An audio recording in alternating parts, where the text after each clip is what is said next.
కాకినాడ జిల్లాలో రేషన్ బియ్యం దందాపై దాడులు కొనసాగుతున్నాయి. ఇప్పటికే విజిలెన్స్ బృందాలు జిల్లా వ్యాప్తంగా ఎక్కడికక్కడ తనిఖీలు చేస్తూ స్పీడ్ పెంచారు. ఈ వ్యవహారంపై సిఐడి విచారణకు కూడా సిద్ధమవుతోంది ఏపీ ప్రభుత్వం. కాకినాడలో రేషన్ బియ్యం అక్రమాలపై స్పెషల్ ఫోకస్ పెట్టింది ఏపీ ప్రభుత్వం.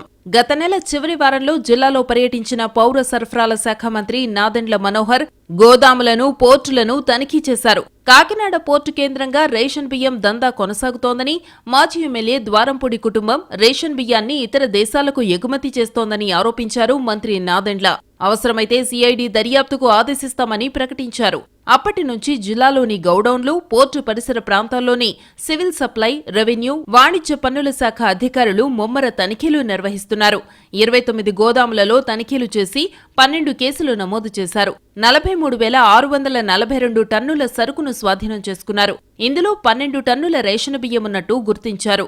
సీజ్ చేసిన బియ్యం విలువ దాదాపు 200 కోట్లకు పైగానే ఉంటుందని అధికారులు అంచనా వేస్తున్నారు. 12 గోదాముల్లో రేషన్ బియ్యం ఉన్నట్టు గుర్తించి 6A కింద నోటీసులు జారీ చేశారు.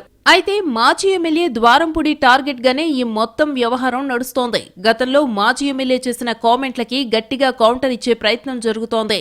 ఇందులో భాగంగా బియ్యం అక్రమాలపై పూర్తి ఆధారాలను ప్రజల ముందు పెట్టేందుకు సిద్ధమవుతోంది ప్రభుత్వం. ఇప్పటివరకు అక్రమంగా గౌడౌన్లలో నిల్వ ఉన్న రేషన్ బియ్యం టార్గెట్ గా దాడులు జరిగాయి.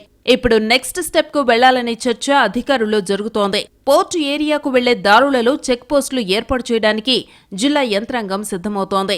ఏ డిపార్ట్మెంట్లు ఎలా ఇన్వాల్వ్ కావాలని ఒక రూట్ మ్యాప్ ని సిద్ధం చేసుకున్నారు. విజిలెన్స్ అధికారులు కూడా ఎక్కడికక్కడ ఇతర జిల్లాల నుంచి కాకినాడకు వచ్చే రేషన్ బియ్యంపై నిఘా పెట్టారు. జిల్లా సరిహద్దులలోనే వాటిని కట్టడి చేసే ప్రయత్నాలు జరుగుతున్నాయి. ఈ విషయంలో ప్రభుత్వం సీరియస్ గా ఉండడంతో త్వరలోనే సిఐడి విచారణ జరిగే అవకాశం కనిపిస్తోంది.